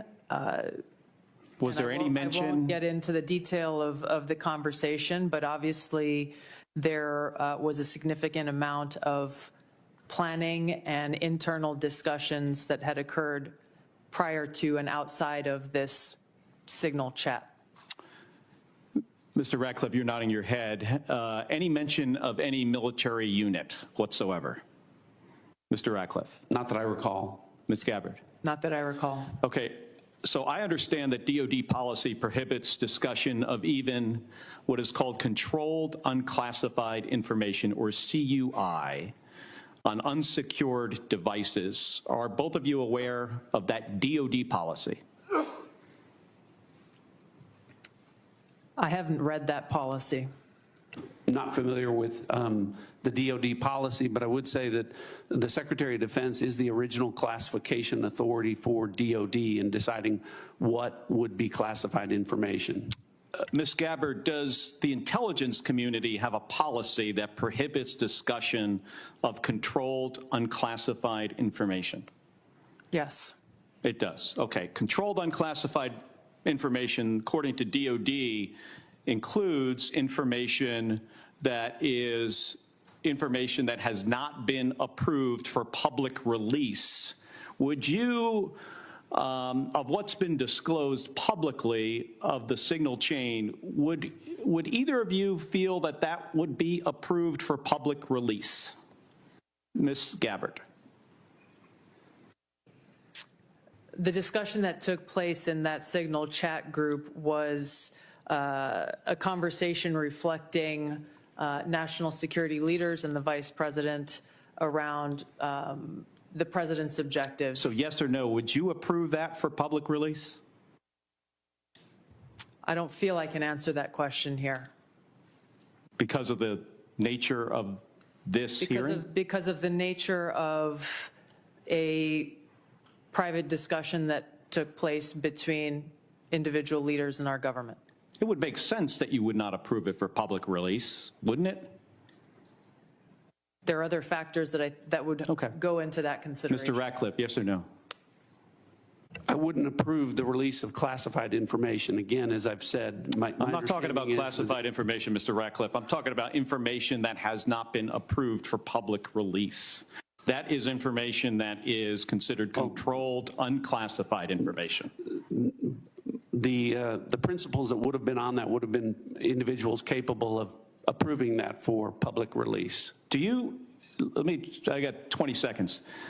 The deliberation as to whether or not we should launch a strike on another country, would you consider that classified information, Ms. Gabbard? Well, the information was not classified. I'm not talking about this. I'm just talking about deliberation from principles as to whether or not we should launch a strike on another country. Would you consider that classified information? I'm not talking about what happened this week. There are other factors that would go into determining that classification. Mr. Ratcliffe, the deliberation between principals in our national security apparatus about whether or not to strike another country, would you consider that to be classified information? Pre-decisional strike deliberation should be conducted through classified channels. Thank you. Thank you, Mr. Chairman. If I may, I just want to return, Mr. Ratcliffe, to your answer there in part. Senator Kelly, it's been raised at several occasions now in this hearing about whether classified information was discussed in this chat. And you mentioned about the Secretary of Defense being what you called, I think, the original classification authority. Correct. Correct. I think it's important for the public to understand that although you and Director Gabbard are original classification authorities on many matters, you're not that for all matters that might be classified in the government. Is that right? That's correct. So if the Secretary of State has classified sensitive diplomatic details, that's his authority. If the Secretary of Energy has sensitive classified information about our national laboratories, that's his authority. And the two of you can't speak to other departments who have their own original classification authority, and which, of course, as Director Gabbard said, ultimately rests with one person, the President of the United States. Is that correct? That's correct. Okay. I just wanted to clarify that. It looks like the Vice Chairman wants to weigh in as well. Just very briefly. I mean, I think it strains the audience and the watching public's credibility if we're talking about timing, packages, that somehow this would be okay to put out, or just, frankly, senior American officials trashing Europe. I've been around this for a while. This is not information you generally put out. And the notion there's not even acknowledgement of, hey, gosh, we screwed up, is stunning to me. And the idea somehow, well, none of this was classified, but we can't talk about it here. You can't have it both ways. I think the witness's point is that they can't speak for every official in the government who has original classification authority. Chairman, I don't, that's not what I'm not trying to litigate that. I'm trying to litigate on the face unless, as Senator Bennett said, this reporter is somehow making this all up. And I think the White House has acknowledged that the text chain that he submitted was authentic.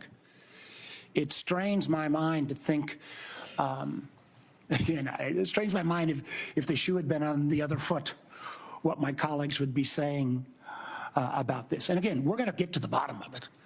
And I appreciate your comments, but you guys have both testified under law. There's nothing classified in that information. And there's nothing, in a sense, I've not heard either one of you say, gosh, we screwed up.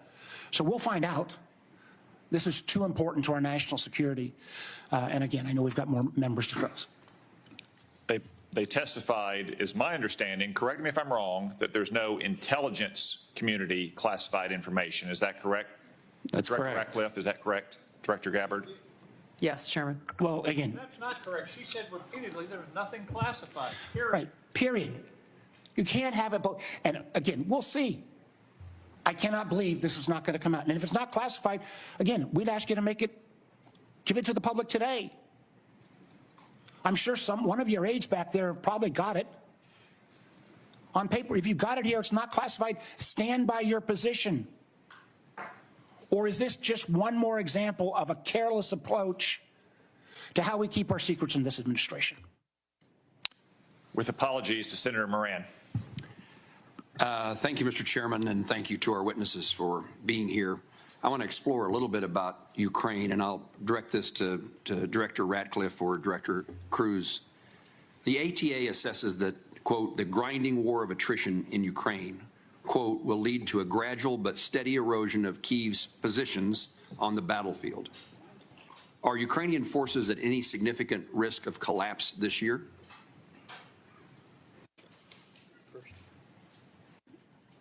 Go ahead. Before I turn it over to Director Ratcliffe, I think both sides are working through the equipment that they need, the industrial base they need to support that, and the personnel that are required to man all of that equipment and man the front lines. And as we see the battle space in the various portions, whether it's in Kursk, whether it's in any of the 4 oblasts, we see areas where Kyiv will struggle to prevent the slow attritional grind. We do not see an imminent collapse in any of the line of control battle spaces at this point. And then vice versa. That answers my question, unless you want to add something, Director. Whatever advantages in manpower and material they have, can Russia maintain its operational tempo without significant changes to how it's conducting the war? I think our assessment from a military perspective is that Russia has the ability to sustain its campaign longer than Kyiv would. Now, when that timeline hits, we do not have an assessment of, but I believe that if this were to go on for more than the remainder of this year, both sides would have a significant challenge maintaining their defense industrial base as well as their operational ops tempo. Longer than this year? That is correct, and they will each have difficulty at various points throughout the spring, summer, and fall as well. Thank you. Director Ratcliffe, ATA says continuing the Russia-Ukraine war perpetuates strategic risks to the United States of unintended escalation to large-scale war and heightened insecurity among NATO allies. What are the strategic risks to the United States if Russia were to achieve its maximalist objectives via peace agreement? Achieve via peace agreement? Yes. Well, I think that clearly the negotiations that are going on reflect that President Trump is seeking a cessation of the war on terms that will end the war permanently. From an intelligence community standpoint, and specifically with regard to CIA assets, we've taken steps to support that, the president's goal of an enduring peace. To General Cruz's comments, I agree with his assessment and generally the public assessment that Russia has the battlefield advantage, is grinding forward slowly. I want to comment on that, however, to say that with regard to the Ukrainian resistance, the Ukrainian people and the Ukrainian military have been underestimated for a period of several years now. And ultimately, I'm convinced from my reflections in observing from an intelligence standpoint that they will fight with their bare hands if they have to, if they don't have terms that are acceptable to an enduring peace.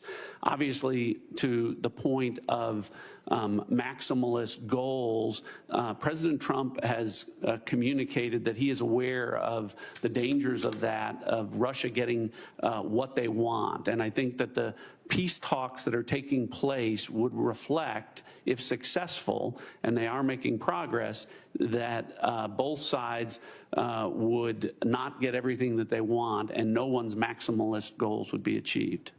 Thank you both. In the short time I have, I'm going to skip a question and ask that I intended to ask, but ask the director of the FBI.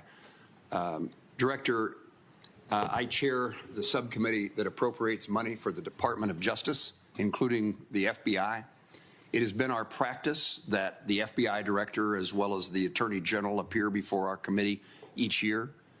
And I want to make certain that you do not foresee any challenges that I will have in your presence when you come to speak when we invite you to come speak about your budget. I think when we visited in the office, you made yourself often available, pleased to talk to Congress. We're getting ready for the appropriations process to begin. The budget that the president intends to submit is seemingly months away, weeks away, long weeks away. And we may ask you to come testify about your priorities now or sooner than that. Is that a challenge for you that I'd be aware of? From the FBI, no, as long as the Department of Justice and the Attorney General are good with it. Thank you. Senator Reid. Thank you very much, Mr. Chairman.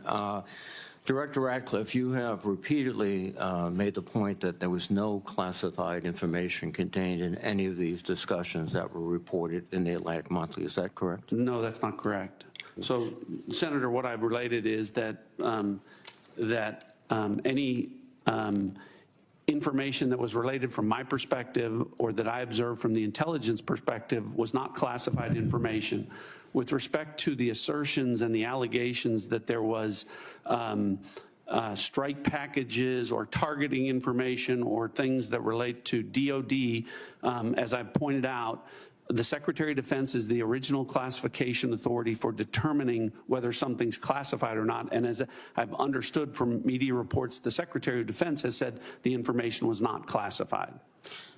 Are you aware that the Secretary of Defense declassified this information prior to the discussion? I'm not. Director Gabbard, same question. You've indicated, at least the impression I got, was there was no classified information discussed. Is that correct? Senator, my answer is the same as the director of the CIA's. So the question has to be posed to Secretary Hegseth whether he declassified the information and at what point he did declassify it. Do you agree? Yes, I defer questions to the Secretary of Defense. Okay. Director Patel, are you conducting an investigation of these discussions and activities? Thank you, Senator. As I informed the Vice Chairman on the same question, I found out about this late last night, early this morning, so I don't have an update for you on that. Well, thank you. When you get an update, we'd appreciate it very much. Yes, sir. Director Gabbard, were you overseas during any parts of these discussions?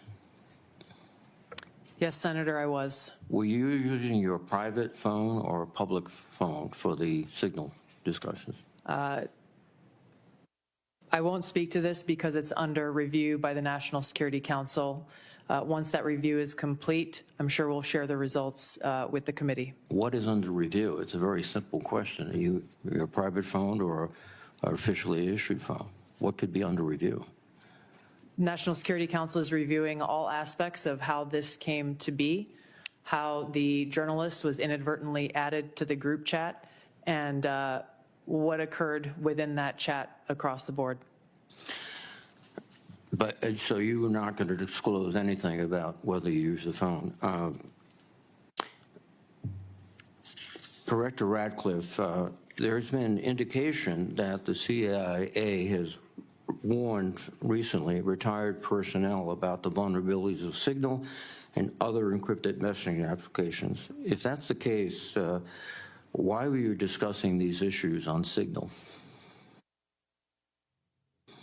Senator, Signal use, as I've said repeatedly, is permissible for work purposes. I've never said that end-to-end encryption apps like Signal are a substitute for classified systems, and I was not discussing classified information in this setting. But as you've indicated previously, perhaps the Secretary of Defense was discussing classified information, and only he can be held accountable in terms of whether it was classified or declassified at the point when he spoke. Is that accurate? Well, I didn't say it that way. I said the Secretary of Defense is the original classification authority, and my understanding is that his comments are that any information that he shared was not classified.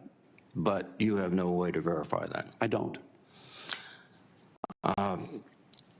Again, this is a very troubling example and a great lapse in our intelligence and our discussion. One further point, if you are not aware of any classified information on the discussions back and forth, would it be appropriate for the author to release the entire text of what he heard or transcribed? I think the author has released, my understanding, essentially almost all of the information as it's been related to me. I don't know what calculation the author made with regard to what information would be released or not. Well, but again, I can again confirm that with respect to the communications that were related, as to me, there was no classified information. According to the article, quote, the message contained information that might be interpreted as related to actual and current intelligence operations, and the author did not disclose that information. So the question would be, if he disclosed everything he heard, in your view. That wouldn't be classified information. I know the context of what that is, and I think the author said might be interpreted as related to intelligence information. It was not classified information. So it goes back to my point. If he released all this information he did not release, he could do so without any liability at the federal level.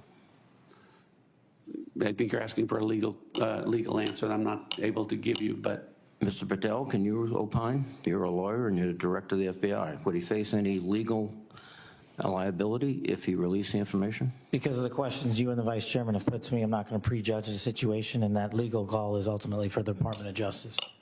Thank you. Thank you very much, Mr. Chairman. Senator Ossoff. Thank you, Mr. Chairman, and thank you all for joining us and for your service. Just to make sure I understand some of the basics here, so Director Ratcliffe, you were a member of the Houthi PC small group signal chain, correct? I was. Yeah, and so were the Vice President, the Secretaries of State and Defense, the National Security Advisor, and Ms. Gabbard, correct? I believe so. I don't have a list of who was invited to be on. And so was national political reporter Jeffrey Goldberg, correct? I don't know that. Yes, you do. I don't know Jeffrey Goldberg, and I've already testified. I don't know whether or how he was added. Okay, well, he was a member of the signal chain, and the discussion included the Vice President's private opinion on the wisdom of proposed U.S. strikes in Yemen, correct? I don't recall. Vance, quote, I think we are making a mistake. I am not sure the president is aware of how inconsistent this is with his message on Europe right now. There was a strong argument for delaying this a month. You don't recall? I don't, as you don't recall seeing that? Read that. I don't. It included the private opinions of the Secretary of Defense on the timing of strikes in Yemen, correct? I don't recall. Director Ratcliffe, surely you prepared for this hearing today. You were part of a group of principals, senior echelons of the U.S. government, in now a widely publicized breach of sensitive information. You don't recall whether the Vice President opined on the wisdom of the strikes? That's your testimony today under oath? In that setting, I don't recall. Here's what Secretary Hegseth said, quote, waiting a few weeks or months does not fundamentally change the calculus. Two immediate risks on waiting. One, this leaks and we look indecisive. Two, Israel takes an action first or Gaza ceasefire falls apart and we don't get to start this on our own terms. Your testimony is you don't recall the Secretary of Defense sending that message or reading it? I recall there being an exchange. I don't recall the specifics as you're reading it. Well, let's put it this way, Director Ratcliffe, a discussion by senior U.S. officials on the timing and risks of a proposed military campaign and disagreements between the President and the Vice President about U.S. plans and intentions would be of obvious interest to foreign intelligence services, would it not? Yes. And they were discussing the timing of sending U.S. air crews into enemy airspace where they faced an air defense threat, correct? I'm going to, Senator, defer to the other principles that you're referring to about what the meaning and the context of what they were They're talking about the auditing. timing of U.S. airstrikes, correct? Yes. Yes, and therefore the timing of sending U.S. air crews into hostile airspace, correct? Yes. And therefore the time period during which enemy air defenses could target U.S. air crews flying in enemy airspace, correct? I don't know that. You do know that. Let me ask this question, General Hawk. You lead America's signals intelligence collection. Would the private deliberation of foreign senior officials about the wisdom and timing of potential military action be a collection priority for you and the U.S. intelligence community? Senator, it's our job to do indications and warning for both the plans and intentions of adversary leaders and for military commanders. And would not information about the timing of airstrikes allow a military to pre-position or cue air defense systems to shoot down enemy aircraft? I think, Senator, from our perspective, any advance warning is something that we certainly are trying to protect. Yeah. Director Ratcliffe, this was a huge mistake, correct? No. A national political... Hold on. No, you Let me hold answer. on. No, Director Ratcliffe, I asked you a yes or no question, and now you'll hold on. A national political reporter you can characterize it how you want. Was made privy to sensitive information about imminent military operations against a foreign terrorist organization. An inadvertent mistake of adding a reporter. And that wasn't a huge mistake? That wasn't a huge mistake? Well, I think they characterize it as an embarrassment. This is utterly unprofessional. There's been no apology. There has been no recognition of the gravity of this error. And by the way, we will get the full transcript of this chain, and your testimony will be measured carefully against its content. Thank you, Mr. Chairman. I thank the witnesses again for their appearance today. I sense the Vice Chairman has something to add. I do. So I will recognize him briefly. Well, again, I thank the witnesses. But what you're saying doesn't make sense on the face of it. Everybody knows, at least Director Ratcliffe, you had the courtesy of acknowledging you were on the chain. Director Gabbard wouldn't even touch that, even though we've got our initials. And if you want a comparison, think back to the beginning of the Ukraine war, when the United States, in concert with our then ally, the United Kingdom, declassified a lot of Putin's battle plans that allowed the Ukrainians to push back successfully on the Russian invasion. How was that? That was gone through a real process of declassification. As Senator Ossoff so clearly made the point, this information out, potentially where our adversary could reposition its defenses, in the unwillingness of the individuals on this panel who are on the chat to even apologize or acknowledging what a colossal screw-up this is speaks volumes. Thank you to our witnesses for your appearance. A few administrative matters. As I mentioned earlier, Senator Collins is under the weather. She regrets that she could not be here for your testimony. Senator Risch likewise had to preside over a hearing of the Foreign Relations Committee to include the nomination of my former governor, Mike Huckabee, a great American and a great friend of Israel, to be the next ambassador to Israel. He also regrets that he could not be here. I anticipate he may have written questions as well. I would urge you all to respond to those promptly. Now, the audience will remain seated while our witnesses and their aides depart the hearing room. The Capitol Police will ensure this occurs. I want to commend the Capitol Police and our committee security staff for running an orderly hearing today. For the benefit of members, the vote on the floor has been called. We will adjourn this open hearing and we will reconvene in closed setting at 12:40 p.m. The hearing is adjourned.